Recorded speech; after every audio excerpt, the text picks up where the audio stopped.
Hi, this is Praveen. So, in this class, we are going to continue our discussion on atomic structure and we are going to discuss about the Bohr's atomic model, Planck's quantum theory, photoelectric effect, and the quantum mechanical model of the atom. But before going to these topics, please like this video and subscribe to my YouTube channel. And now we will begin with the Bohr's atomic model. So, Niels Bohr has formulated his atomic model in the year 1913. So, according to Niels Bohr, let us say there is a positively charged mass at the center, which is nothing but the nucleus, and around the nucleus there are some paths through which these electrons move, and these paths through which the electrons move are named as orbits. So, through orbits the electrons move. And also, the shape of the orbits is circular according to Niels Bohr. And these electrons, they will be moving. And these orbits, they have a fixed radius and there is a fixed energy level given for these orbits. Therefore, these orbits can also be termed as the stationary orbits. So, these electrons, they have a tendency to move from a lower energy level to a higher energy level or from a higher energy level to a lower energy level. So, if the electron moves from a lower energy level to a higher energy level, then it absorbs the energy.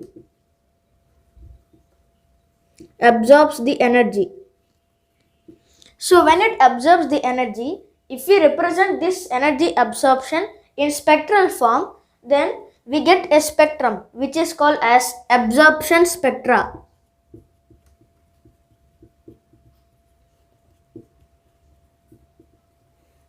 And when the electron moves from a higher energy level to a lower energy level, it releases the energy.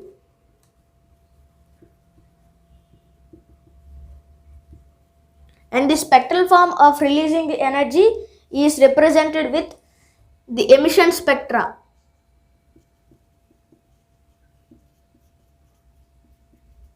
So both absorption spectra and emission spectra are together combined to be known as the continuous spectrum.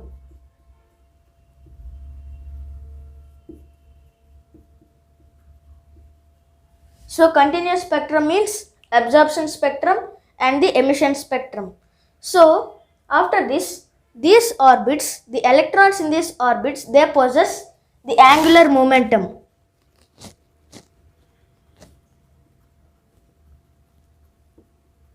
And according to Niels Bohr, he has given a formula for the angular momentum, that is mass of the electron into velocity of the electron into radius of the orbit. So mass of electron into velocity into radius gives angular momentum of an electron.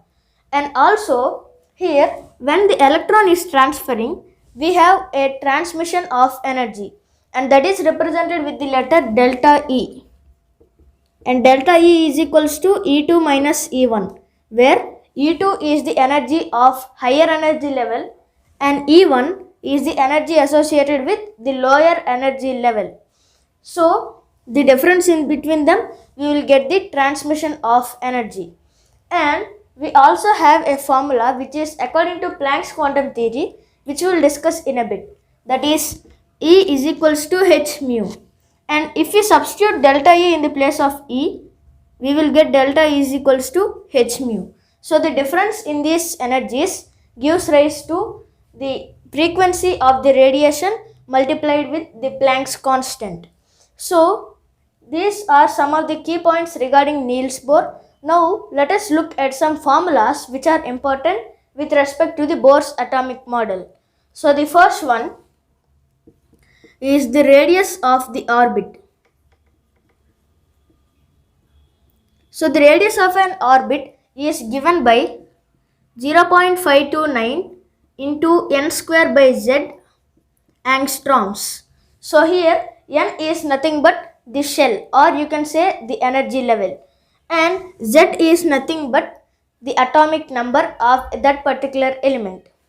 So this was the formula for radius of the orbit. And the second one is energy of the orbit. So the energy of the orbit according to Niels Bohr is given by the formula, that is minus 13.6 into z square by n square electron volts. Here z is nothing but atomic number and n means the energy level, or you can say the shell. So these are two formulas, and the next one is the total energy. Total energy of the system in an atom is given by minus 2.17 into 10 power of minus 18 joules. So this is a constant value and it includes a higher mathematical calculations, and these formulas are given by Niels Bohr in the year 1913. So now we are going to look at the limitations of the Bohr's atomic model. The first one is Bohr's atomic model is applicable only for single electron species. For example, we have hydrogen, helium with a positive charge, and lithium with a doubly positive charge. So all these are having one electron. So these are called as single electron species, and Bohr's atomic model is applicable only for single electron species. That was the first drawback. And the second one, Bohr cannot explain about the Zeeman effect and the Stark effect. Zeeman effect is nothing but the splitting of spectrum in the presence of magnetic field, whereas Stark effect is nothing but splitting of spectrum in the presence of electric field. And also, Bohr could not explain about the formation of chemical bonds, why there is an ability for some molecules to form chemical bonds. So these are some important limitations for the Bohr's atomic model. Now we will move on to the Planck's quantum theory. But before going to that, an important point is that according to Bohr, at the beginning of the class, I have told you that he said that these orbits are circular in nature. But later on, another scientist named Sommerfeld said that these orbits are elliptical in shape. So orbits are elliptical, which has been proved as correct by Sommerfeld, but Bohr explained that these orbits are circular in path. So now we will come to the Planck's quantum theory. This theory has been given by Max Planck.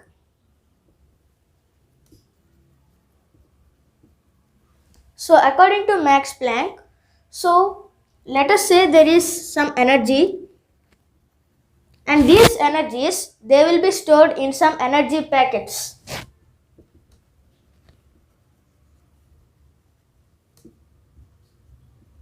These energy packets, they store some energy, and apart from these energy packets, we have some other forms of energy which are quantum. So quantum and energy packets, both of them are related to the energy. So now, according to Max Planck, the energy which is possessed by a quantum is directly proportional to the frequency of a radiation. Frequency is represented with the letter mu. So to remove this proportionality, we have to add the constant of proportionality, and that is called as the Planck's constant. So the equation becomes E is equals to h mu. Here the value of h is 6.626 into 10 power of minus 34 joule seconds. So this equation was given by Max Planck, and in this equation we can substitute various values. For example, we have threshold energy, which is the minimum energy required to remove an electron. So threshold energy is represented with E naught, and the frequency which is required for the threshold energy is mu naught. So we will discuss about E naught and mu naught in detail in photoelectric effect. So under Planck's quantum theory, These are some of the key points which are given by quantum, which have been given by Max Planck. So for example, if there are n quantas,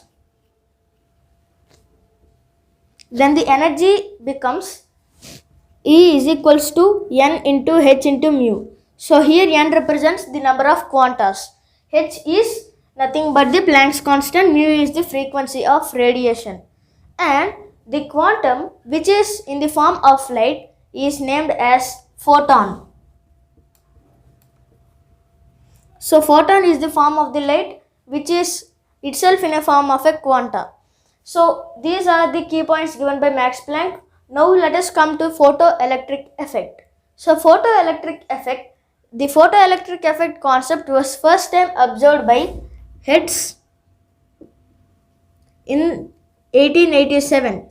What he done was, he has ejected a beam of light onto a metal surface. So he came to observe that some electrons have been emitted from the metal surface. So this phenomenon which is happening here, that is when a light ray hits the metal surface, it ejects some electrons. This process is called as photoelectric effect. The equations for the photoelectric effect are given by Albert Einstein in 1905. And Albert Einstein won the Nobel Prize for the photoelectric effect in the field of physics in the year 1921. 1921 Nobel Prize. So in the Planck's quantum theory, we have discussed that E is equals to h mu. So to remove an electron from the metal surface, the minimum frequency of light which is required is called as the threshold frequency or mu naught. And the minimum energy which is required to take an electron is called as threshold energy, which is E naught. So the difference between the normal energy which has been applied and this energy which is threshold energy, both of them, their difference is called as kinetic energy of electrons. So in the kinetic energy of electrons, so what is kinetic energy? It is half into mass into velocity square. So here the half into mass of the electron into v square. So this was the formula, that is the difference between the threshold energy and the energy that is applied by the light. So here E minus E naught is equals to half mass into electron into v square. This equation Einstein wrote it in a very fancy manner, which is energy incident on the metal surface. He given it as E incident minus the threshold energy, which is represented like this, and this was equals to pi into energy of the electron. So what is the energy of electron here? It is kinetic energy. And here this symbol represents the work function. The work function, or we can simply say this as the threshold energy. So in this way, Einstein given these formulas for the photoelectric effect. So the photoelectric effect is mainly used in solar cells. So the quantum mechanical model of the atom is going to be discussed in the next class along with quantum numbers. So please like this video and subscribe to my YouTube channel. Thank you.